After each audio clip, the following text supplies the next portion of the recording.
Marwari media आप देख रहे हैं। आज है 9 जून 2024 रविवार का दिन और हिंदू तिथि ज्येष्ठ माह की तृतीया है। नजर डालते हैं आज की बड़ी खबरों पर। शुरुआत करते हैं देश की आज बहुत बड़ी खबर के साथ। बड़ी खबर, आज का दिन ऐतिहासिक दिन होने वाला है। नरेंद्र मोदी 9 जून 2024 की शाम 7:15 बजे लगातार तीसरी बार प्रधानमंत्री पद की शपथ लेंगे। बड़ी खबर यह भी है, मोदी के साथ एनडीए के 14 सहयोगी दलों के 18 सांसद भी मंत्री पद की शपथ ले सकते हैं। माना जा रहा है 3 दर्जन से अधिक सांसद मंत्री पद की शपथ ले सकते हैं। टीडीपी और जेडीयू से 2-2 और शिवसेना से 1 कैबिनेट मंत्री बन सकते हैं।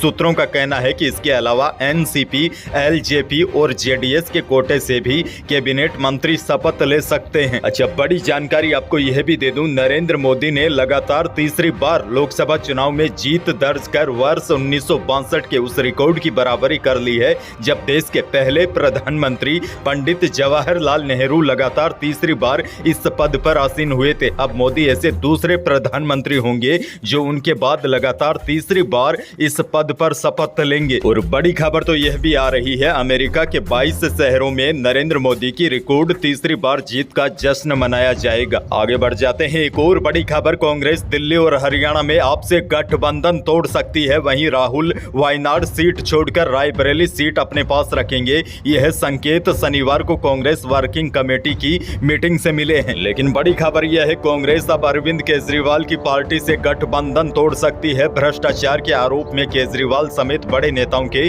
जेल में होने और स्वाति मालीवाल से मारपीट की वजह से कांग्रेस पार्टी को गठबंधन से नुकसान हुआ है। कांग्रेस ने तो यह तक कह दिया कि पंजाब में हमने आपके साथ गठबंधन नहीं किया, जिसकी वजह से हमें फायदा हुआ है। ऐसे में साफ संकेत मिल गए हैं कि इंडिया अलायंस के बीच अब दरारें आनी शुरू हो गई है। वहीं कल बड़ी खबर तो यह भी आई थी कि जेडीयू नेता केसी त्यागी ने दावा किया है नीतीश कुमार को इंडिया ब्लॉक से पीएम बनाने का ऑफर मिला था, मगर उन्होंने ठुकरा दिया है। उन्होंने कहा है कि अब पीछे देखने का सवाल नहीं है, वह एनडीए का साथ नहीं छोड़ेंगे। अच्छा, बड़ी खबर यह भी देखिए, सोनिया गांधी को कांग्रेस संसदीय दल का अध्यक्ष चुन लिया गया है। पार्टी अध्यक्ष मल्लिकार्जुन खड़गे ने संसद के सेंट्रल हॉल में पार्टी नेताओं की बैठक में सोनिया के नाम का प्रस्ताव रखा, जिसके बाद सभी नेताओं ने इसका समर्थन किया। वहीं राहुल गांधी को भी लोकसभा में नेता प्रतिपक्ष बनाए जाने के लिए प्रस्ताव रखा गया है। बहरहाल आगे बढ़ जाते हैं। राजस्थान के किसानों के लिए बहुत बड़ी खुशखबरी है। चुनावी नतीजे आने के बाद राजस्थान के किसानों को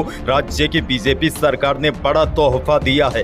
बड़ी खबर यह है, सरकार ने किसान सम्मान निधि को बढ़ाने का ऐलान कर दिया है। इस बात की जानकारी शनिवार को खुद मुख्यमंत्री भजन लाल शर्मा की ओर से सोशल मीडिया प्लेटफॉर्म एक्स पर एक पोस्ट के जरिए दी गई है। वैसे आपको बता दूं, 2023 में हुए विधानसभा चुनाव से पहले बीजेपी की ओर से किसान सम्मान निधि को बढ़ाने का वादा घोषणा पत्र में किया गया था। किसानों से वादे के तौर पर कहा गया है कि किसान सम्मान निधि को हर साल बढ़ाकर 12,000 रुपए तक किया जाएगा। फिलहाल सरकार की ओर से 2,000 रुपए इसमें बढ़ा दिए गए हैं। यह 2,000 रुपए हर साल राज्य सरकार की ओर से राजस्थान के लाभार्थी किसानों के बैंक खातों में जमा कराए जाएंगे। यानी कि राजस्थान के किसानों को पीएम किसान सम्मान निधि योजना के तहत सालाना 6,000 रुपए मिलते थे, उन्हें बढ़ाकर अब 8,000 रुपए कर दिए हैं। यानी कि सालाना 8,000 रुपए मिलेंगे और हर साल 2,000 रुपए बढ़ते रहेंगे। यानी कि अगले साल किसानों को सालाना 10,000 रुपए मिलेंगे, फिर उसके बाद 12,000। फिलहाल अच्छी खबर यह है, राजस्थान किसान सम्मान निधि की राशि 6 से बढ़कर 8,000 रुपए हो गई है। 55 लाख से ज्यादा किसानों को इसका सीधा फायदा होगा। बहरहाल आगे बढ़ते हैं। भजन लाल सरकार का एक और बड़ा फैसला, ऐसा लग रहा है जैसे लोकसभा चुनाव में कम सीटें क्या मिली, उसके बाद भजन लाल सरकार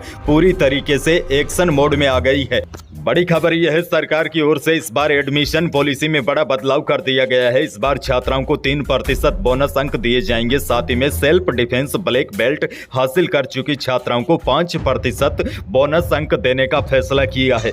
वहीं टीएसपी क्षेत्र में कॉलेजों में न्यूनतम स्टूडेंट की संख्या में भी 25% तक की छूट दी गई है। इसके साथ ही गरीब श्रमिक स्टूडेंट्स को फ्री शिक्षा देने का भी फैसला किया गया है, जबकि पाक विस्थापितों को भी प्रायोरिटी पर एडमिशन देने के लिए स्पेशल कोटा बनाया गया है। आपको बता दूं, राजस्थान के सरकारी और प्राइवेट कॉलेजों में 10 जून से एडमिशन की प्रक्रिया शुरू होगी। हायर एजुकेशन डिपार्टमेंट की ओर से जारी गाइडलाइन के अनुसार 12वीं पास स्टूडेंट फर्स्ट ईयर के एडमिशन के लिए 19 जून तक अप्लाई कर सकेंगे। इसके बाद 28 जून को सिलेक्ट हुए स्टूडेंट्स की फाइनल लिस्ट जारी होगी। बहरहाल आगे बढ़ते हैं, एक और बड़ी खबरें आ रही है कि हनुमान बेनीवाल कांग्रेस से नाराज हो गए हैं। इंडिया गठबंधन की बैठक में नहीं बुलाने से नाराज नागौर सांसद हनुमान बेनीवाल ने कांग्रेस के खिलाफ मोर्चा खोल दिया था। इसके बाद कांग्रेस हरकत में आई। हनुमान बेनीवाल से कांग्रेस के संगठन महासचिव केसी वेणुगोपाल ने बातचीत की। शनिवार को दिल्ली में मीडिया से वेणुगोपाल ने कहा कि मैंने बेनीवाल से बात की है, वह खुश है और अब सब कुछ ठीक है। हालांकि हनुमान बेनीवाल ने भी कहा है कि वह इंडिया गठबंधन का साथ नहीं छोड़ेंगे, लेकिन कांग्रेस के नेता उनको इंडिया गठबंधन की बैठक में न बुलाकर लगातार उनका अपमान कर रहे हैं। बहरहाल आगे बढ़ जाते हैं, राजस्थान से एक और बड़ी खबर। पीएम मोदी और उनकी कैबिनेट के शपथ से पहले दिल्ली में सियासी हलचलें बढ़ गई है। राजस्थान से बनने वाले मंत्रियों को लेकर आज तस्वीरें साफ हो जाएगी। मंत्री बनने वाले सांसदों के पास आज फोन आने की संभावना है। अभी तक किसी नेता को कोई भी कॉल नहीं आया है। जानकारी के अनुसार राजस्थान से 2 चेहरों को रिपीट किया जा सकता है, यानी कि इन दोनों चेहरों को फिर से मंत्री बनाया जा सकता है। आपको बता दूं, मोदी सरकार में राजस्थान से केंद्रीय मंत्रिमंडल में गजेंद्र सिंह शेखावत, अर्जुन मेघवाल, भूपेंद्र यादव और कैलाश चौधरी मंत्री रहे हैं। आगे बढ़ जाते हैं, मौसम से जुड़ी बड़ी खबर देखिए। राजस्थान में शनिवार दोपहर बाद प्रदेश के कई जिलों का मौसम बदल गया। बाड़मेर, जैसलमेर, चित्तौड़गढ़, उदयपुर, टोंक, अजमेर, भीलवाड़ा, जैसलमेर में तो ओले भी गिरे और इन जिलों के कुछ स्थानों पर तेज बारिश भी हुई। बीते 2 दिनों से ही नया सक्रिय हुआ पश्चिमी विक्षोभ अलग अलग जिलों में अपना असर दिखा रहा है और बड़ी बात यह है, आज भी इस नए सिस्टम का असर गंगानगर, हनुमानगढ़, चूरू, बीकानेर, उदयपुर, प्रतापगढ़, कोटा, झालावाड़, डूंगरपुर, चित्तौड़गढ़ और बांसवाड़ा जिलों में देखने को मिल सकता है। यहाँ पर आंधी बारिश की गतिविधियां दोपहर के बाद शुरू हो सकती है। आपको बता दूं, इस सिस्टम के सक्रिय होने से लोगों को गर्मी से बड़ी राहत मिली है और राहत की बात यह भी है, आने वाले दिनों में भी तापमान के बढ़ने की संभावना नहीं है। प्रदेश के अधिकांश भागों में तापमान 45 डिग्री से नीचे ही रहेंगे और प्रदेश के कई भागों में आंधी बारिश की गतिविधियां अभी जारी रहेगी।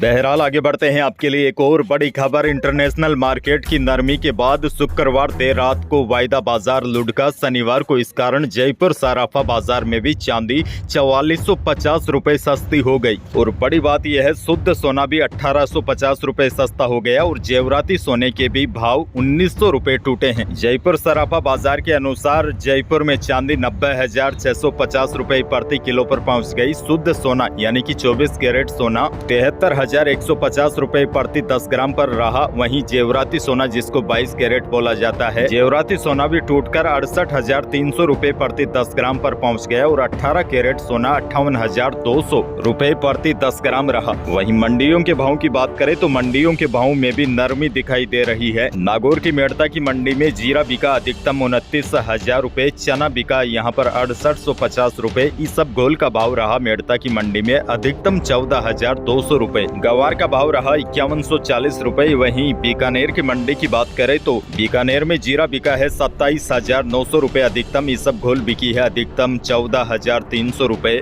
चने का भाव रहा है 7,000 रुपए। इसके साथ ही सौंफ का भाव रहा है 8100 रुपए। आपको बता दूं, किसानों को खासकर इसबगोल और जीरा के भाव बढ़ने का इंतजार है, लेकिन पिछले कई दिनों से भाव स्थिर है। हालांकि जानकारों की माने तो आने वाले कुछ दिनों के बाद जब सरकार पूरी तरीके से स्थिर हो जाएगी, कामकाज शुरू हो जाएगा, उसके बाद जीरा हो चाहे इसबगोल, सभी के भाव में तेजी आने की संभावना है। तो यही थी प्रदेश और देश की आज की बड़ी और महत्वपूर्ण खबरें। वीडियो को लाइक करना बिल्कुल न भूलिए और चैनल पर नए हैं तो सब्सक्राइब भी कर लीजिए ताकि आप अपडेट रहे बड़ी और काम की खबरों से। धन्यवाद।